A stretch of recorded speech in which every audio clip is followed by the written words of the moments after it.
मैं राष्ट्रपति जी के प्रेरक उद्बोधन पर आभार प्रस्ताव की चर्चा में शरीक होने के लिए और राष्ट्रपति जी का धन्यवाद करने के लिए कुछ बातें प्रस्तुत करूंगा।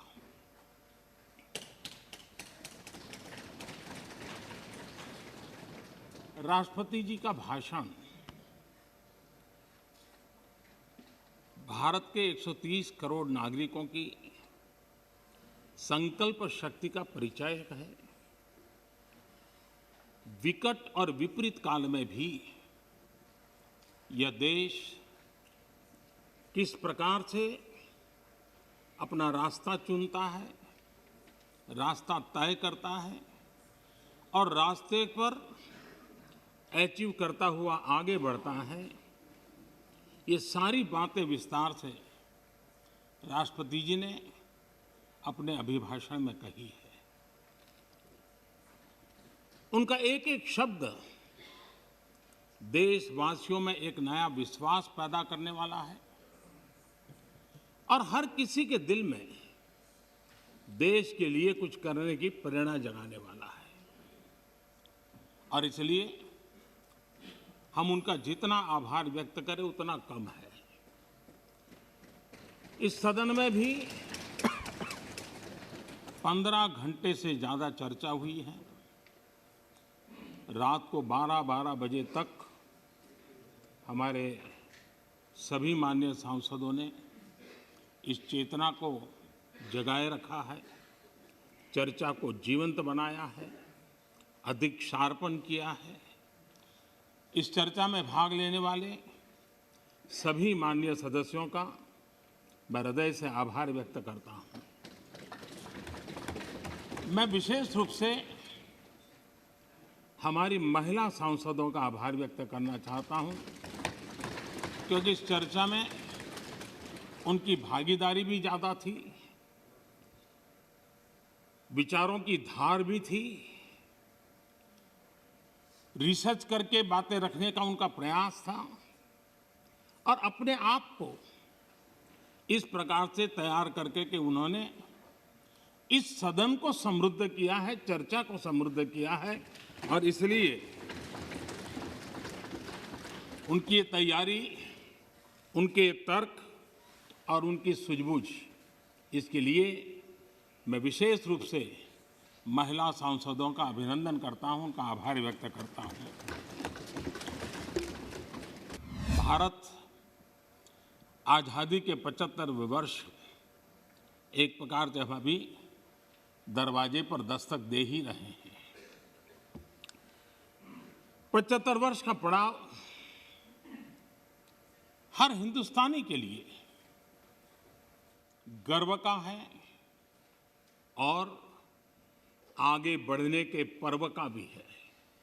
हम सब ने मिलकर के आज़ादी के इस पर्व से एक नई प्रेरणा प्राप्त करके, नए संकल्प लेकर के 2047 जब देश आज़ादी के 100 साल मनाएगा, हम उस 100 साल कि भारत की आज़ादी की यात्रा के 25 साल हमारे सामने हैं। उन 25 साल को हम देश को कहाँ ले जाना है, दुनिया में इस देश की मौजूदगी कहाँ करनी है, ये संकल्प हर देशवासी के दिल में हो। ये वातावरण बनाने का काम इस परिसर का है, इस पवित्र धरती का है, इस पंचायत का है। देश जब आज़ाद हुए और जो आखिरी ब्रिटिश कमांडर थे वो यहाँ से जब गए तो आखिर में वो यही कहते रहते थे कि भारत कई देशों का महाद्वीप है, भारत कई देशों का महाद्वीप है और कोई भी इसे एक राष्ट्र कभी नहीं बना पाएगा। ये घोषणाएं हुई थी, लेकिन भारतवासियों ने इस आशंका को तोड़ा। जिनके मन में ये प्रकार के शक थे उसको समाप्त कर दिया और हम हमारी अपनी जिजीविषा, अपनी सांस्कृतिक एकता, हमारी परंपरा आज विश्व के सामने एक राष्ट्र के रूप में खड़े हैं और विश्व के लिए आशा का किरण बन करके खड़े हुए हैं। ये 75 साल की हमारी यात्रा में हमने पाया। कुछ लोग ये कहते थे कि India was a miracle democracy. ये भ्रम भी हमने तोड़ा है।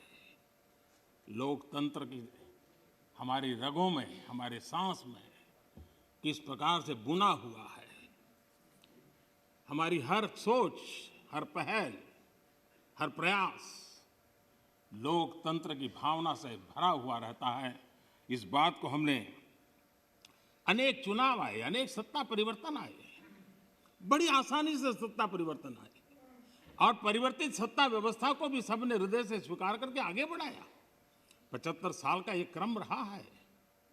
आज जब हम भारत की बात करते हैं तो स्वाभाविक रूप से स्वामी विवेकानंद जी ने एक जो बात कही थी उसको मैं जरूर स्मरण करना चाहूंगा। विवेकानंद जी ने कहा था, every nation has a message to deliver, every nation has a message to deliver, a mission to fulfil, a destiny to reach. यानी हर राष्ट्र के पास एक संदेश होता है जो उसे पहुंचाना होता है। हर राष्ट्र का एक मिशन होता है जो उसे हासिल करना होता है। हर राष्ट्र के एक नियति होती है जिसको वह प्राप्त होता है। कोरोना के दरमियान भारत ने जिस प्रकार से अपने आप को संभाला और दुनिया को संभलने में मदद की, एक प्रकार से टर्निंग पॉइंट है। जिस भावनाओं को लेकर के, जिस संस्कार को लेकर के वेद से विवेकानंद तक हम पले बड़े हैं, वो है सर्वे भवन्तु सुखिनः। ये सर्वे भवन्तु सुखिनः, सर्वे सन्तु निरामया, ये कोरोना कालखंड में भारत ने इसको करके दिखाया है। वर्ल्ड वॉर के पहले दुनिया के पास जो सैन्य शक्ति थी, यूएन के बाद वो सैन्य शक्ति अनेक गुना बढ़ गई। छोटे मोटे देश भी सैन्य शक्ति की स्पर्धा में आने लग गए। शांति की चर्चा बहुत हुई, लेकिन हकीकत इस बात विश्व को स्वीकार करना होगा कि सैन्य शक्ति की तरफ बड़ी बड़ी ताकतें और पुरजोश चल पड़ी। जितने इनोवेशन हुए, रिसर्च हुए, वो इसी कालखंड में हुए सैन्य शक्ति के लिए। पोस्ट कोरोना भी एक नया वर्ल्ड ऑर्डर नजर आ रहा है। पोस्ट कोरोना के बाद दुनिया में एक नया संबंधों का वातावरण शेप लेगा। हमें तय करना है कि हम वर्ल्ड वॉर के बाद एक मुख्य दर्शक के रूप में बदलती हुई दुनिया को देखते रहे और अपने आप को कहीं एडजस्ट हो सकते तो करने की कोशिश की। हमारे लिए वो कालखंड भी वैसा ही था। लेकिन आज पोस्ट कोरोना जो नया वर्ल्ड ऑर्डर तैयार होगा, और होना ही है, किस रूप का होगा, कैसा होगा, कौन उसको इनिशिएट करेगा, वो तो वक्त बताएगा। लेकिन दुनिया ने जिस प्रकार से संकट को झेला है, दुनिया इस पर सोचने के लिए मजबूर हुई है और होना है। ऐसी स्थिति में भारत विश्व से कट करके नहीं रह सकता। भारत एक कोने में गुजारा नहीं कर सकता है। हमें भी एक मजबूत प्लेयर के रूप में उभरना होगा। लेकिन सिर्फ जनसंख्या के आधार पर हम दुनिया में अपनी मजबूती का दावा नहीं कर पाएंगे। वो एक ताकत है, लेकिन इतनी ताकत मात्र से नहीं चलता है। नए वर्ल्ड ऑर्डर में भारत को अपनी जगह बनाने के लिए भारत को सशक्त होना पड़ेगा, समर्थ होना पड़ेगा, और उसका रास्ता है आत्मनिर्भर भारत। आज फार्मेसी में हम आत्मनिर्भर हैं, हम दुनिया के कल्याण के काम आते हैं। भारत जितना आत्मनिर्भर बनेगा और जिसकी रगों में सर्वे सुखिनः भवन्तु का मंत्र जड़ा हुआ है, वो जितना सामर्थ्यवान होगा, मानव जात के कल्याण के लिए, विश्व के कल्याण के लिए एक बहुत बड़ी भूमिका अदा कर सकेगा। और इसलिए हमारे लिए आवश्यक है कि हम आत्मनिर्भर भारत इस विचार को बल दें और ये हम मान के चलें। ये किसी शासन व्यवस्था का विचार नहीं है, ये किसी राजनेता का विचार नहीं है। आज हिंदुस्तान के हर कोने में वोकल फॉर लोकल सुनाई दे रहा है और लोग हाथ लगाते देखते हैं। लोकल, यह आत्मगौरव का भाव आत्मनिर्भर भारत के लिए बहुत काम आ रहा है। और मुझे विश्वास है कि हम सबकी सोच, हमारी नीतियां, हमारे निर्णय भारत को आत्मनिर्भर बनाने के लिए जो भी आवश्यक बदलाव हो, उस बदलाव की ओर होने चाहिए। ये मेरा मत है। इस चर्चा के अंदर करीब करीब सभी माननीय सदस्यों ने कोरोना की चर्चा की है। हमारे लिए संतोष का विषय है, गर्व का विषय है कि कोरोना के कारण कितनी बड़ी मुसीबत आएगी। ये जो दुनिया में अनुमान लगाए गए थे, बहुत बड़े बड़े एक्सपर्ट ने अनुमान लगाए थे, भारत में भी एक भय का वातावरण पैदा करने के लिए भरसक प्रयास भी हुए थे। और एक अननोन एनिमी था, तो विश्वास से कोई कुछ नहीं कह सकता था, विश्वास से कुछ कोई कर भी नहीं सकता था। एक ऐसे अननोन एनिमी के खिलाफ लड़ना था। और इतना बड़ा देश, इतना थिकली पॉपुलेटेड देश, इतनी कम व्यवस्थाओं वाला देश, दुनिया को शक होना बड़ा स्वाभाविक भी था, क्योंकि विश्व के बड़े बड़े देश कोरोना के सामने घुटने टेक चुके थे। तब भारत कैसे टिक पाएगा? और भारत एक बार हालत खराब हो गई तो विश्व को कोई नहीं बचा पाएगा, ये समीकरण भी लोग लगा रहे थे। ऐसे में ये 130 करोड़ देशवासियों की डिसिप्लिन, उनका समर्पण, इसने आज हमें बचा के रखा है। क्रेडिट गोज टू 130 करोड़ हिंदुस्तानी। और इसका गौरवगान हमें करना चाहिए। भारत की पहचान बनाने के लिए ये भी एक अवसर है। हम अपने आप को कोसते रह करके कहें दुनिया हमें स्वीकार करे, ये कभी संभव नहीं होता है। हम घर में बैठकर अपनी कमियों के साथ जूझेंगे, कमियों को ठीक करने का प्रयास करेंगे, लेकिन विश्वास के साथ विश्व के सामने जाने का तजुर्बा भी रखेंगे, तब जाकर के दुनिया हमें स्वीकार करे। अगर आप अपने बच्चों को घर में नहीं स्वीकार करते हो और चाहोगे मोहल्ले में बच्चा स्वीकार करे, कोई स्वीकार करे, कोई स्वीकार नहीं करता है। दुनिया का नियम है और इसलिए हमें इस बात को करना चाहिए। श्रीमान मनीष तिवारी जी ने एक बात कही, उन्होंने कहा भाई भगवान की कृपा है तो कोरोना में हम बच गए।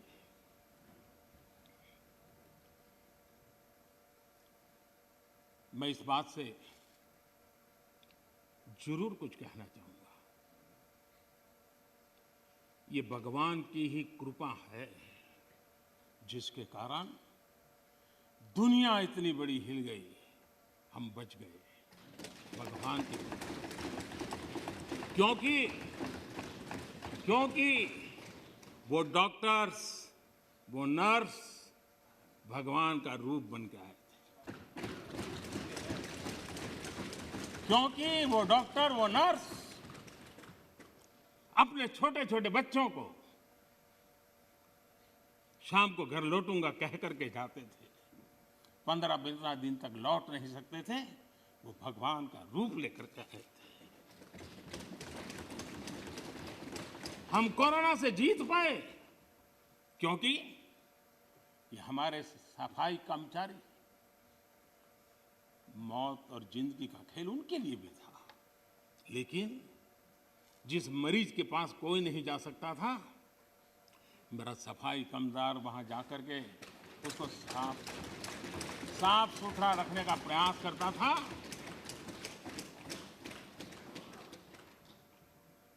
भगवान का रूप ये सफाई कामदार के रूप में आया था। कोई एम्बुलेंस चलाने वाला ड्राइवर पढ़ा लिखा नहीं था, उसे पता था मैं जिसको लेके जा रहा हूं वो कोरोना पॉजिटिव है, वो एम्बुलेंस का ड्राइवर भगवान के रूप में आया था, हजारों की जिंदगी। और इसलिए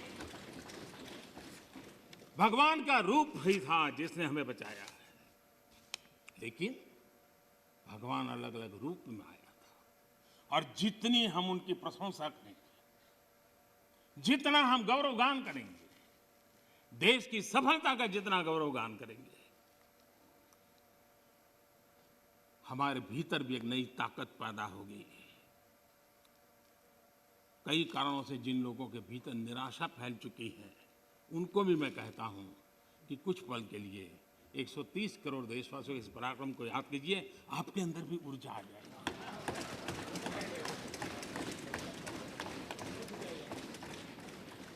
माननीय अध्यक्ष जी,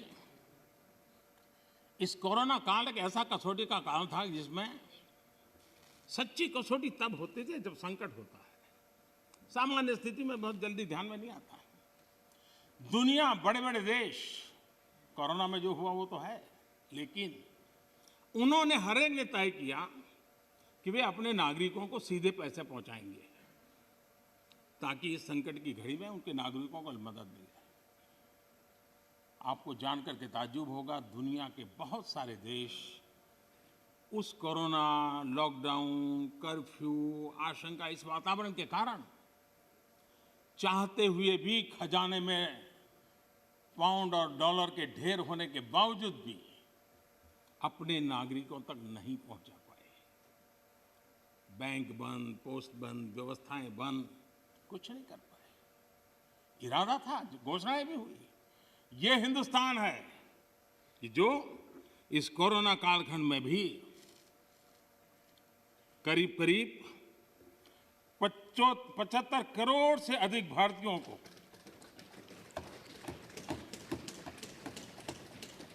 राशन पहुंचा सकता है, 8 महीने तक राशन पहुंचा सकता है। यही भारत है जिसने जनधन, आधार और मोबाइल के द्वारा 2 लाख करोड़ रुपया इस कालखंड में लोगों तक पहुंचा दिया। और दुर्भाग्य देखिए, जो आधार, जो मोबाइल, ये जनधन अकाउंट इतना गरीब से काम आया, लेकिन कभी कभी सोचते हैं कि आधार को रोकने के लिए कौन लोग कोर्ट में गए थे, कौन लोग सुप्रीम कोर्ट के दरवाजे खटखटा रहे थे। माननीय अध्यक्ष जी, ठेले वाले, रेहड़ी पटरी वाले लोग इस कोरोना कालखंड में उनको धन मिले, उनके पैसे मिले, ये उनके लिए किया गया और हम कर पाए। आदरणीय अध्यक्ष जी, हमारी अर्थव्यवस्था इस कालखंड में भी हमने रिफॉर्म का सिलसिला जारी रखा और हम इस इरादे से चले कि भारत जैसे अर्थव्यवस्था को उबारने के लिए, बाहर लाने के लिए हमने कुछ महत्वपूर्ण कदम उठाने पड़ेंगे। और आपने देखा होगा, डे 1 से अनेक विधि से रिफॉर्म के कदम हमने उठाए और इसका परिणाम है आज ट्रैक्टर हो, गाड़ियां हो, उसका रिकॉर्ड सेल हो रहा है। आज जीएसटी का कलेक्शन एवर हाईएस्ट हुआ है। ये सारे आंकड़े हमारी अर्थव्यवस्था में जोश भर रही है। ये दिखाई दे रहा है कि नए जोश के साथ भारत की अर्थव्यवस्था उभर रही है। ये हम दिखता है। और दुनिया के जो लोग हैं, उन्होंने ये अनुमान भी लगाया है कि करीब करीब 2 डिजिट वाला ग्रोथ अवश्य होगा। 2 डिजिटल ग्रोथ की संभावनाएं सभी पंडितों ने कही है और मुझे विश्वास है कि इसके कारण इस संकट के काल से भी, मुसीबतों के बीच से भी देशवासियों की अपेक्षा के अनुसार देश प्रगति करेगा। आदरणीय अध्यक्ष महोदय,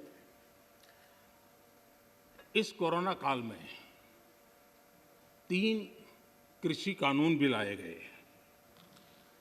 ये कृषि सुधार का सिलसिला बहुत ही आवश्यक है, महत्वपूर्ण है।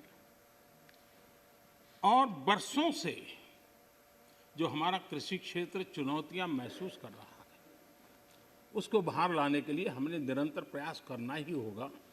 और उस करने की दिशा में हमने एक ईमानदारी से प्रयास किया है। जो भावी चुनौतियां, जिसको कई विद्वानों ने कहा हुआ है, कोई मेरे शब्द नहीं है, कृषि क्षेत्र की इन भावी चुनौतियों को हमने अभी से डील करना पड़ेगा और उसको करने की दिशा हमने प्रयास किया है। मैं एक देख रहा था कि यहाँ पर जो चर्चा हुई, और विशेष करके हमारे जो कांग्रेस के साथियों ने चर्चा की, मैं ये तो देख रहा था कि वो इस कानून के कलर पर तो बहुत बहस कर रहे थे। ब्लैक है कि वाइट है, ब्लैक है कि वाइट है। अच्छा होता उसके कंटेंट पर चर्चा करते, अच्छा होता उसके इंटेंट पर चर्चा करते, ताकि देश के किसानों को भी सही चीज पहुंच सकती थी। माननीय अध्यक्ष जी, आंदोलन कर रहे सभी किसान साथियों की भावनाओं का ये सदन भी और ये सरकार भी आदर करती हैं, आदर करती रहेगी। और इसीलिए सरकार के वरिष्ठ मंत्री, जब ये आंदोलन पंजाब में था तब भी और बाद में भी, लगातार उनसे वार्ता कर रहे हैं, किसानों के प्रति सम्मान भाव के साथ कर रहे हैं, आदर भाव के साथ कर रहे हैं। बातचीत में किसानों की शंकाएं क्या है वो ढूंढने का भी भरपूर प्रयास किया गया। उनसे लगातार कहा भाई अपन एक मुद्दे पर चर्चा करें। और नरेंद्र सिंह जी तोमर ने इस विषय में विस्तार से बताया भी है राज्यसभा में, तो क्लोज बाय क्लोज चर्चा करने के लिए भी तो कहा। और हम मानते हैं कि अगर इसमें कोई कमी हो और सचमुच में किसान का नुकसान करते, उसमें बदल करने में क्या जाता है जी। ये देशवासियों के लिए है। अगर कोई निर्णय करते हैं तो किसानों के लिए है। लेकिन हम इंतजार करते हैं, अभी भी हम इंतजार करते हैं कि वो अगर कोई चीज स्पेसिफिक बताते हैं और अगर वो कन्विंसिंग है तो हमें कोई संकोच नहीं है। ये ऑर्डिनेंस के द्वारा ही तीनों कानून लागू किए गए थे, बाद में पार्लियामेंट में भी पारित हुए। कानून लागू होने के बाद न देश में कोई मंडी बंद हुई है, कानून लागू होने के बाद न कहीं एमएसपी बंद हुआ है। ये सच्चाई है जिसको हम छुपा करके बातें करते हैं, इसका कोई मतलब नहीं है। इतना ही नहीं, एमएसपी की खरीदी भी बढ़ी है और ये कानून नए बनने के बाद बढ़ी है। और इसलिए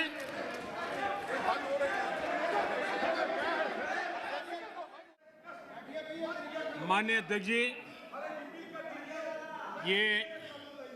ये हो हल्ला, ये आवाज, ये रुकावटें डालने का प्रयास एक सोची समझी रणनीति के तहत है। और सोची समझी रणनीति ये है कि जो झूठ फैलाया है, जो अफवाहें फैलाई हैं, उसका पर्दाफाश हो जाएगा, सत्य वहां पहुंच जाएगा तो उनका टिकना भारी हो जाएगा। और इसलिए हो हल्ला करते रहो, जैसा बाहर करते हैं वैसा अंदर भी करते रहो, यही खेल चलता रहा है। लेकिन इससे कभी भी आप लोगों का विश्वास नहीं जीत पाओगे, मान के चलो। माननीय अध्यक्ष जी, ऑर्डिनेंस के बाद और पार्लियामेंट में कानून बनने के बाद किसी भी किसान से मैं पूछना चाहता हूं कि पहले जो हक उनके पास थे, जो व्यवस्थाएं उनके पास थी, उसमें से कुछ भी इस नए कानून ने छीन लिया है क्या? इसकी चर्चा, उसका जवाब कोई देता नहीं है। सब कुछ वैसा का वैसा वो है पुराना। क्या हुआ है? एक अतिरिक्त विकल्प व्यवस्था मिली है, वो भी क्या कंपलसरी है? किसी कानून का विरोध तो तब मायना रखता है कि जब वो कंपलसरी हो। ये तो ऑप्शनल है। आपको मर्जी पड़े यहां जाना है जाइए, आपको मर्जी पड़े वहां नहीं जाना है वहां जाइए, जहां ज्यादा फायदा हो वहां किसान चला जाए, ये व्यवस्था की गई है। नए कानून अध्यक्ष जी किसी भी के लिए बंधन करता नहीं है, ऐसे कानून है, उनके लिए ऑप्शन है। और जहां ऑप्शन है वहां विरोध के लिए कोई कारण ही नहीं बनता है। हां, ऐसा कोई कानून जो ऐसे थोप दिया हो उसके लिए विरोध का कारण बनता है। और इसलिए मैं कहता हूं लोगों को, और मैं देख रहा हूं आंदोलन का एक नया तरीका है। क्या तरीका है? आंदोलनकारी जो होते हैं वो ऐसे तरीके नहीं अपनाते। आंदोलन जीवी होते हैं वो ऐसे तरीके अपनाते हैं और वो कहते हैं ऐसा हुआ तो ऐसा होगा, ऐसा होगा तो ऐसा होगा, ऐसा होगा तो ऐसा होगा। अरे भाई, जो कुछ हुआ ही नहीं, जो होना नहीं है, उसका भय पैदा कर करके और पिछले कई सालों से लगातार सुप्रीम कोर्ट का एक जजमेंट आ जाए, कोई निर्णय नहीं हुआ है और एकदम से तूफान खड़ा कर दिया जाए, आग लगा दी जाए देश में। ये जो तौर तरीके हैं, उन तौर तरीके जो भी लोकतंत्र में विश्वास करते हैं, जो भी अहिंसा में विश्वास करते हैं, उन सब के लिए चिंता का विषय होना चाहिए। ये सरकार की चिंता का नहीं, देश की चिंता का विषय होना चाहिए। पुरानी मंडियों पर भी कोई पाबंदी नहीं है। इतना ही नहीं, इस बजट में इन मंडियों को आधुनिक बनाने के लिए, उनके इंफ्रास्ट्रक्चर को सुधारने के लिए और बजट की व्यवस्था की गई है। और उस बजट के माध्यम से माननीय अध्यक्ष जी, ये जो हमारे निर्णय हैं वो सर्वजन हिताय, सर्वजन सुखाय की भावना के साथ लिए गए। कांग्रेस और कुछ दलों ने बड़े जोर शोर से बातें अपनी कही, लेकिन जिन बातों को लेकर के उनको कहना चाहिए कि भाई ये नहीं, ये अपेक्षा ये होती है कि उन्होंने इतना स्टडी करके आना है। मैं हैरान हूं, पहली बार एक नया तर्क आया इस सदन में कि भाई हमने मांगा नहीं था तो दिया क्यों? हमने मांगा नहीं तो दिया क्यों? पहली बात है कि लेना न लेना आपकी मर्जी है, किसी ने किसी के गले मड़ा नहीं है, ऑप्शनल है, एक व्यवस्था है और देश बहुत बड़ा है। हिंदुस्तान के कुछ कोनों में इसका लाभ होगा, हो सकता है किसी एक आध कोने में न भी हो, लेकिन ये कंपलसरी नहीं है। और इसलिए मांगा और दिए का मतलब नहीं होता है। लेकिन मैं फिर भी कहना चाहता हूं, इस देश में माननीय अध्यक्ष जी, दहेज का कानून, दहेज के खिलाफ कानून बने, ये इस देश में कभी किसी ने मांग नहीं की थी, फिर भी देश की प्रगति के लिए कानून बना था। माननीय अध्यक्ष जी, ट्रिपल तलाक, इसके खिलाफ कानून बने, ये किसी ने मांग नहीं की थी, लेकिन प्रगतिशील समाज के लिए आवश्यक है, इसलिए कानून हमने बनाए हैं। हमारे यहां बाल विवाह पर रोक, किसी ने मांग नहीं की थी कानून बनाओ, फिर भी कानून बने थे, क्योंकि एक प्रगतिशील समाज के लिए आवश्यक होता है। शादी की उम्र बढ़ाने के निर्णय किसी ने मांग नहीं की थी, लेकिन प्रगतिशील विचार के साथ वो निर्णय बदलने पड़ते हैं। बेटियों को संपत्ति में अधिकार किसी ने मांग नहीं की थी, लेकिन एक प्रगतिशील समाज के लिए आवश्यक होता है, तब जाकर के कानून बनाया जाता है। शिक्षा को अधिकार देने की बात किसी ने मांग नहीं की थी, लेकिन समाज के लिए आवश्यक होता है, बदलाव के लिए आवश्यक होता है, तो कानून बनते हैं। हमें मानते थे कि हिंदुस्तान की बहुत पुरानी पार्टी कांग्रेस पार्टी, जिसने करीब करीब 6 दशक तक इस देश में एक चक्री शासन किया, ये पार्टी का ये हाल हो गया है कि पार्टी का राज्यसभा का तबका एक तरफ चलता है और पार्टी का लोकसभा का तबका दूसरी तरफ चलता है। ऐसी डिवाइडेड पार्टी, ऐसी कंफ्यूज पार्टी न खुद का भला कर सकती है, न देश की समस्याओं के समाधान के लिए कुछ सोच सकती है। इससे बड़ा दुर्भाग्य क्या हो सकता है? कांग्रेस पार्टी राज्यसभा में भी है, कांग्रेस पार्टी के वरिष्ठ नेता राज्यसभा में बैठे हैं, लेकिन वो एक बहुत आनंद और उमंग के साथ वाद विवाद करते हैं, विस्तार से चर्चा करते हैं, अपनी बात रखते हैं। और यही कांग्रेस पार्टी का दूसरा तबका अब समय तय करेगा माननीय अध्यक्ष जी, ईपीएफ पेंशन योजना, हमें मालूम है कभी ऐसे केसेस मेरे सामने आया जब 2014 के बाद में आया बेटा, किसी को पेंशन 7 रुपये मिल रही थी, किसी को 25 रुपये, किसी को 50 रुपये, किसी को 250 रुपये, ये देश में चलता था।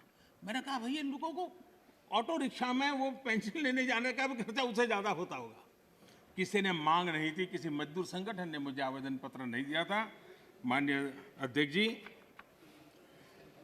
उसमें से बाहर ला करके मिनिमम 1000 रुपये देने का निर्णय हमने किया था, किसी ने मांगा नहीं। मुझे किसी भी किसान संगठन ने इस देश के छोटे किसान को कुछ सम्मान पैसे मिले इसकी व्यवस्था किसी ने मांग नहीं की थी, लेकिन हमने प्रधानमंत्री सम्मान निधि योजना के तहत उनको हमने धन सामने से देना शुरू किया। ये सोच के साथ मेरा विरोध है। जब ये कहा जाता है मांगा था क्या हम सामंतशाही हैं क्या कि देश की जनता याचक की तरह हमसे मांगे, उनको मांगने के लिए मजबूर करें? ये मांगने के लिए मजबूर करने वाली सोच लोकतंत्र की सोच नहीं हो सकती। माननीय सरकारें संवेदनशील होनी चाहिए। लोकतांत्रिक तरीके से जनता की भलाई के लिए सरकार ने जिम्मेवारियां लेकर के आगे आना चाहिए। और इसलिए इस देश की जनता ने आयुष्मान योजना नहीं मांगी थी, लेकिन हमें लगा कि गरीब की बीमारी में बचाना है तो आयुष्मान भारत योजना लेकर के जाना चाहिए। इस देश के गरीब ने बैंक अकाउंट के लिए कोई जुलूस नहीं निकाला था, कोई मेमोरेंडम नहीं भेजा था। हमने जनधन योजना की थी और हमने इस जनधन योजना से उसके खाते खोले थे। किसी ने भी स्वच्छ भारत की मांग किसने की थी? लेकिन देश ने के सामने स्वच्छ भारत लेकर के गए, मामला चल पड़ा। कहां लोगों ने कहा था मेरे घर में शौचालय बनाओ? किसी ने मांगा नहीं था, लेकिन हमने 10 करोड़ घरों में शौचालय बनाने का काम किया। मांगा जाए तभी सरकार काम करे, वो वक्त चला गया। ये लोकतंत्र है, ये सामंतशाही नहीं है। स्टेटस को, देश को तबाह करने में ये भी एक मानसिकता ने बहुत बड़ा रोल किया है।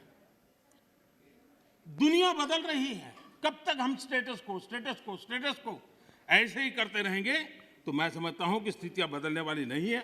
और इसलिए देश की युवा पीढ़ी ज्यादा इंतजार नहीं कर सकती है। ऐसी चीजें हमारी व्यवस्था में घुसी हुई हैं, हमें लगता है कि भाई हम रिबन काटेंगे, दिया जलाएंगे, फोटो निकल जाएगी, हमारा काम हो गया। देश ऐसे नहीं चलता है।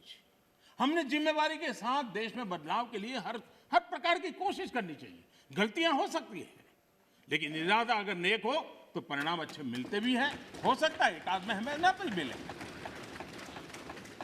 असफलता के डर से अटक के रहना ये कभी भी किसी का भला नहीं करता है। हमने बदलाव करने चाहिए और बदलाव करने का प्रयास हम करते हैं।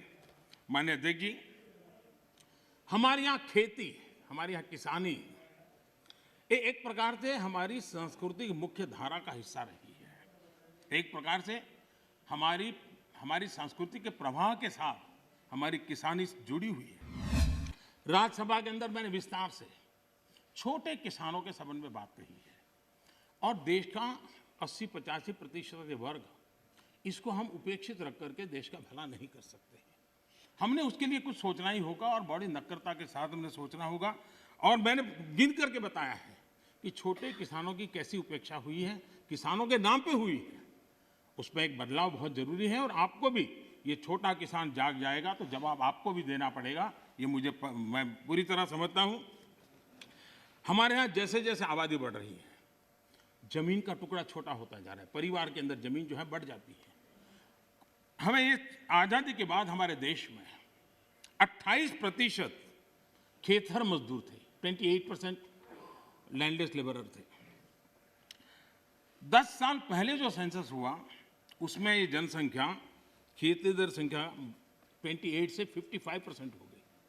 अब ये किसी भी देश के लिए चिंता का विषय होना चाहिए कि 28 से हमारा खेतर मजदूर 55% पर पहुंच गया है और जमीन कम होने के कारण, खेती से जो रिटर्न मिलना चाहिए वो नहीं मिलने के कारण उसके जीवन में ये मुसीबत आई है और वो मजदूरी करने पर किसी और के खेत में जाकर के मजदूरी होने कर मजबूर हो गया है।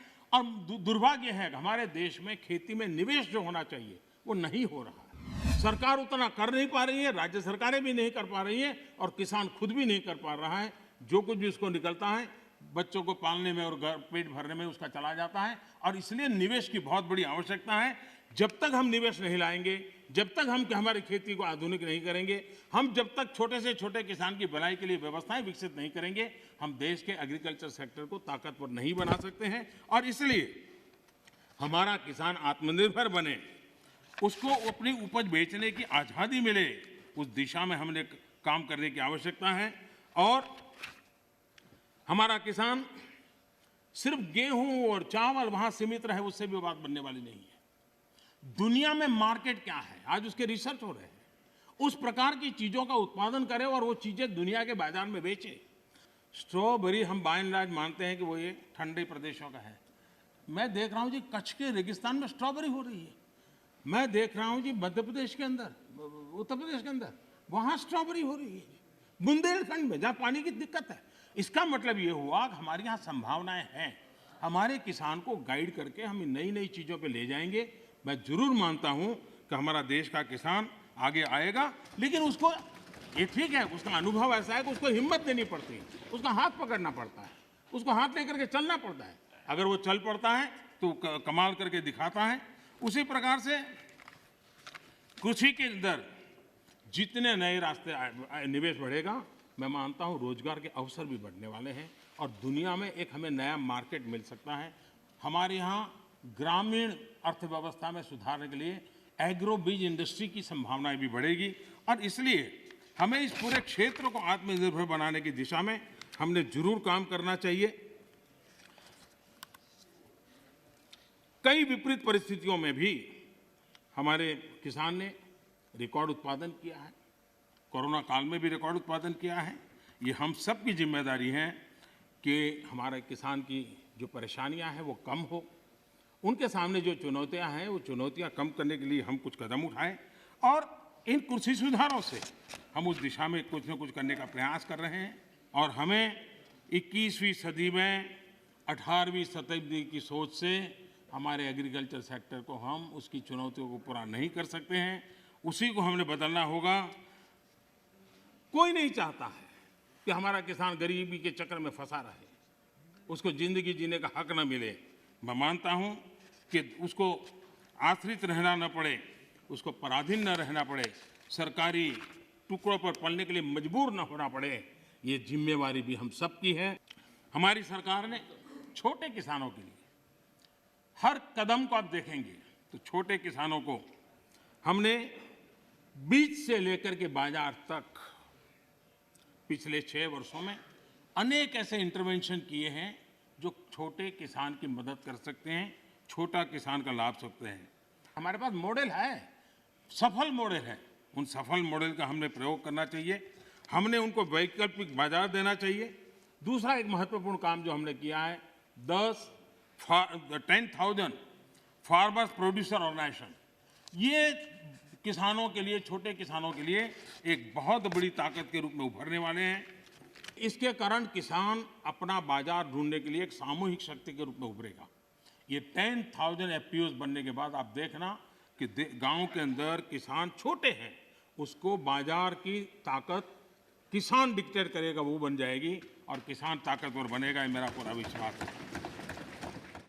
हमने 1 लाख करोड़ रुपया एग्रीकल्चर के इंफ्रास्ट्रक्चर के लिए भी तय किया है, और उसको हम स्वयं सहायता जूथ, सेल्फ हेल्प ग्रुप, इन सेल्फ हेल्प ग्रुप में भी करीब 7 करोड़ बहनें जुटी। गांव की बहनें अल्टीमेटली वो किसान की ही बेटियां होती हैं, किसी न किसी खेती से जुड़े हुए परिवार की बेटियां होती हैं, और वे भी आज नेटवर्क किसानों की भलाई में काम आ रहा है। वो एक इकोनॉमिक एक्टिविटी का सेंटर बनते जा रहे हैं। मैं देख रहा हूँ कि आजकल ऑनलाइन ऑफलाइन इनाम के द्वारा भी गांव का किसान भी अपना माल बेच रहा है।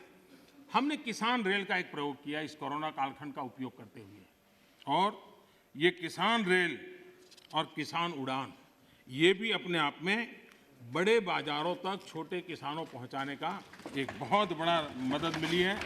एक प्रकार से ये ट्रेन जो है चलता फिरता कोल्ड स्टोरेज है, चलता फिरता कोल्ड स्टोरेज है।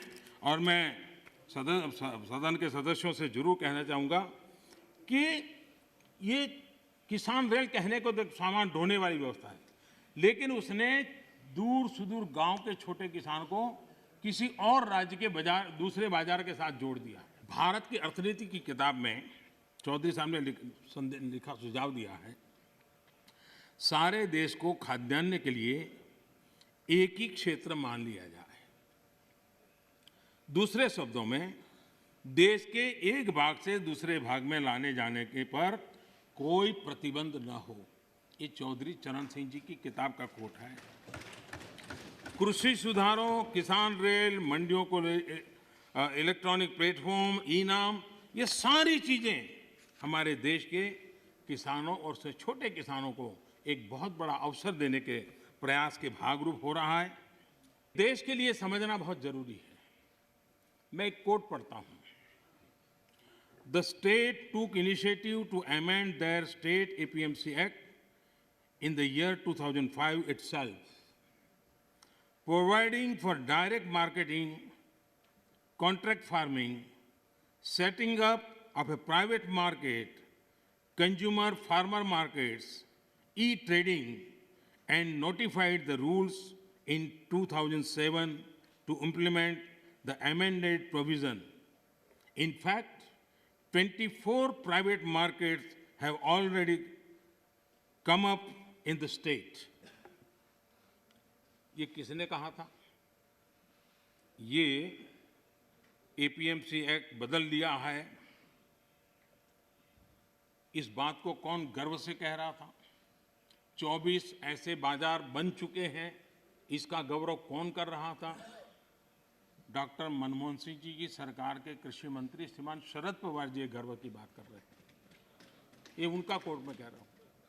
अब आज एकदम से उल्टी बात कर रहे हैं, और इसलिए शक होता है कि आखिरकार आप किसानों को भ्रमित करने के लिए रास्ता क्यों चुना है?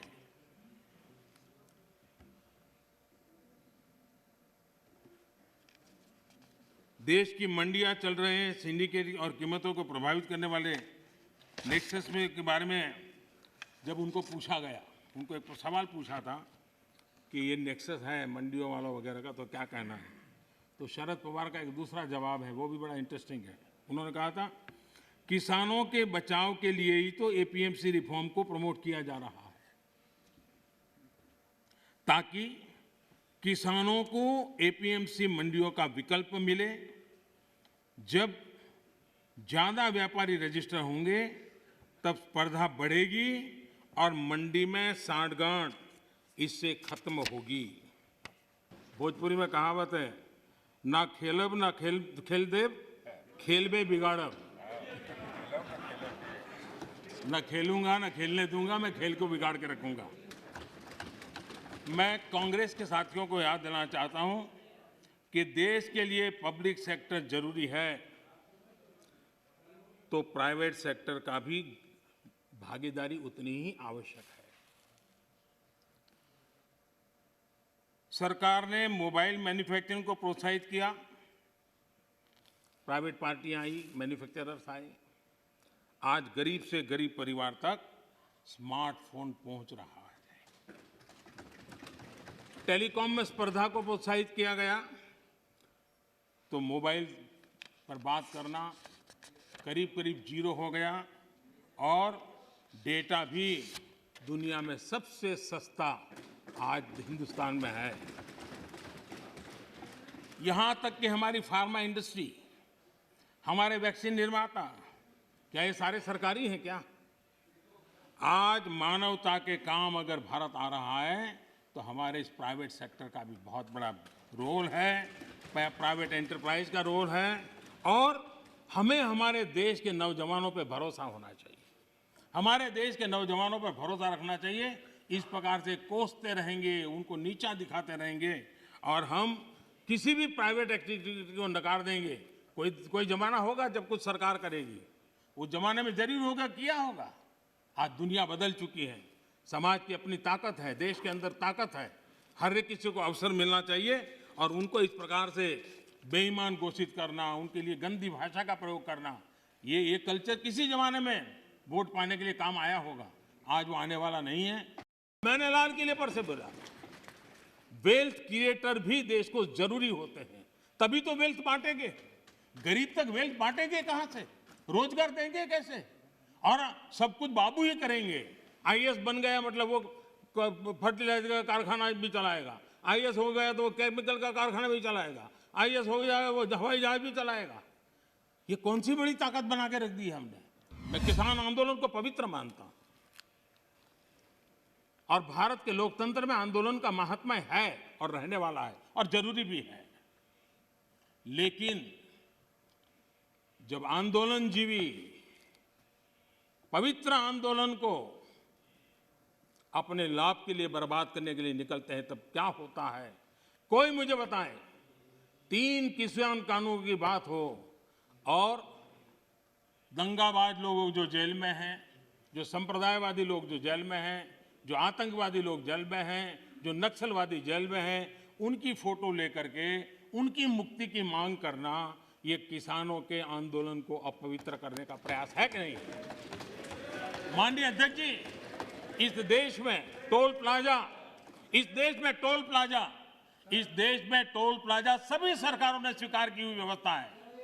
टोल प्लाजा इस देश में सभी सरकारों ने की हुई व्यवस्था है और उस टोल प्लाजा को तोड़ना, उस टोल प्लाजा को कब्जा करना, उस टोल प्लाजा को न चलने देना, ये जो तरीके चले हैं, वो तरीके क्या पवित्र आंदोलन को कलंकित करने का प्रयास है कि नहीं?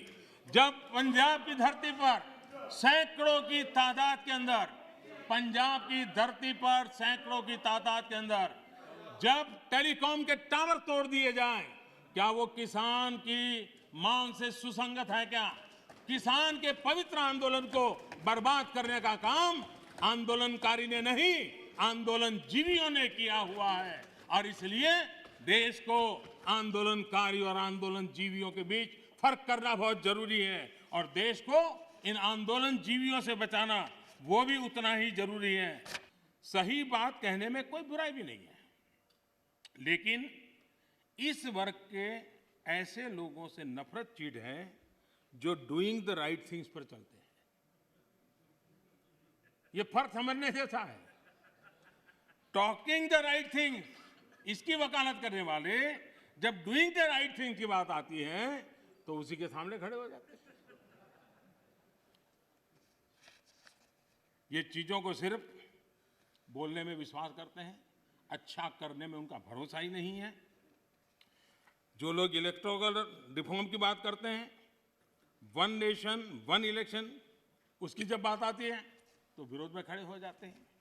यही लोग जब जेंडर जस्टिस की बात आती है तो बढ़ चढ़ करके बोलते हैं, लेकिन अगर ट्रिपल तलाक खत्म करने की बात करते हैं तो विरोध में खड़े हो जाते हैं। ये एनवायरमेंट की बात करते हैं, लेकिन हाइड्रो पावर या न्यूक्लियर पावर, उसके सामने जाकर के झंडे लेकर के खड़े हो जाते। होना नहीं चाहिए, इसके लिए आंदोलन चलाते हैं। तमिलनाडु तो उसका भुक्तभोगी है। उसी प्रकार से जो दिल्ली में पॉल्यूशन को लेकर के कोर्ट में जाकर के रीट करते हैं, अपील करते हैं, पीआई करते हैं, दिल्ली के लोग, वही लोग पराली जलाने वालों के समर्थन में जाके खड़े हो जाते। तब समझ नहीं आता है कि किस प्रकार से इस देश को गुमराह करने का इन लोगों का प्रयास है और उसको देश ने समझने की जरूरत है। इंफ्रास्ट्रक्चर पर बल देना इस समय की मांग है और हम सबको इसको स्वीकार करना होगा। इंफ्रास्ट्रक्चर मजबूत होगा तभी देश की गति भी तेज होने वाली है, उसकी दिशाएं भी व्यापक होने वाली हैं और इसलिए हमने प्रयास करना चाहिए। और इंफ्रास्ट्रक्चर का मतलब है गरीब के लिए, मध्यम वर्ग के लिए अनेक नई संभावनाओं को इंफ्रास्ट्रक्चर जन्म देता है, नए अवसरों को जन्म देता है, रोजगार के लिए नए अवसर लेकर के आता है, इकोनॉमी को मल्टीप्लायर इफेक्ट करने की उसकी ताकत रहती है। 110 लाख करोड़ रुपए की योजना के साथ हमने बजट में अभूतपूर्व खर्च के साथ आगे बढ़ने की दिशा में हम चल रहे हैं। देश के 27 शहरों में मेट्रो ट्रेन, 6 लाख से ज्यादा गांवों में तेज इंटरनेट, बिजली के क्षेत्र में हम 1 नेशन 1 ग्रिड, इस कंसेप्ट को साकार करने में सफल हुए हैं। सोलर पावर सहित रिन्यूएबल एनर्जी के मामले में आज दुनिया के 5 टॉप देशों के अंदर भारत ने अपनी जगह बना ली है। दुनिया के सबसे बड़े सोलर और विंड की हाइब्रिड पार्क आज भारत में दुनिया का सबसे बड़ा बन रहा है। विकास में हम एक नई तेजी देख रहे हैं, नए पैमानों पर जा रहे हैं। हमने देखा है कि जहां जहां असमानता है, खास करके पूर्वी भारत, अगर देश के पूर्वी भारत का विकास हम उस स्थिति पे लाना होगा ताकि पश्चिम भारत की जो आर्थिक व्यवस्था है उसकी बराबरी तुरंत करे, तो मिलकर के देश के अंदर प्रगति की संभावना बढ़ेगी। और इसलिए हमने पूर्वी भारत के विकास पर एक विशेष बल दिया है। दर्जनों जिलों में CNG, PNG, city gas distribution, ये जाल हम बिछाने में सफल हुए। गैस पाइपलाइन पहुंचने के कारण फर्टिलाइजर के उत्पादन में भी तेजी आई है और फर्टिलाइजर के जो कारखाने बंद पड़े थे उनको दोबारा खोलने की संभावना पैदा हुई है, क्योंकि हमने गैस इंफ्रास्ट्रक्चर के ऊपर बल दिया, हमने उस पाइपलाइन की ओर बल दिया। माननीय अध्यक्ष जी, कई वर्षों से हम सुनते आए हैं डेडिकेटेड फ्रेट कॉरिडोर, लेकिन एक डेडिकेटेड फ्रेट कॉरिडोर का क्या हाल था? जब उनको सेवा करने का मौका मिला था, सिर्फ 1 किलोमीटर काम हुआ था। आज करीब 600 किलोमीटर, 6 साल के अंदर 600 किलोमीटर काम, और एक्चुअली डेडिकेटेड फ्रेट कॉरिडोर पर काम, यानी ट्रेन चलना शुरू हो गया, माल ढोने का काम शुरू हो गया और वो सेक्शन काम कर रहा है। एक बार तो एक रक्षा मंत्री ने पार्लियामेंट में कह दिया था कि हम इसलिए इंफ्रास्ट्रक्चर नहीं करते हैं बॉर्डर पे ताकि कहीं दुश्मन देश उस इंफ्रास्ट्रक्चर का उपयोग न कर ले। कमाल के हो गए। इस सोचे, इसको बदल करके हमने आज करीब जो अपेक्षाएं और आयोजन था उसका एक बहुत एक हिस्सा बॉर्डर के ऊपर इंफ्रास्ट्रक्चर की दिशा में हमने पूर्ण किया है। एलएसी पर ब्रिजेज, आज मेरा अंदाज है करीब 75 के करीब ब्रिज ऑलरेडी वहां काम चल रहा है तेजी से, और इसलिए कई सैकड़ों किलोमीटर हमने रोड बनाए हैं। और मैं चाहता हूं कि जो काम हमारे सामने था करीब 75% तो हमने उसको पूरा भी कर लिया है और हम आगे भी इस काम को जारी रखेंगे। जब भी देश के सामने कोई चुनौती आती है, ये देश का सामर्थ्य है, हमारे देश के सुरक्षा बलों का सामर्थ्य है। देश को कभी नीचा देखना पड़े ऐसी स्थिति हमारे फौज के जवान कभी होने नहीं देंगे, करने नहीं देंगे, मेरा पूरा विश्वास है। आज उनके जिम्मे जो भी जिम्मेवारी, जहां भी जिम्मेवारी मिली है, बखूबी निभा रहे हैं। प्राकृतिक विपरीत परिस्थितियों के बीच में भी बहुत मुस्तैदी के साथ निभा रहे हैं और हमें हमारे देश की सेना पे गर्व है, हमारे वीरों पर गर्व है, उनके सामर्थ्य पर हमें गर्व है।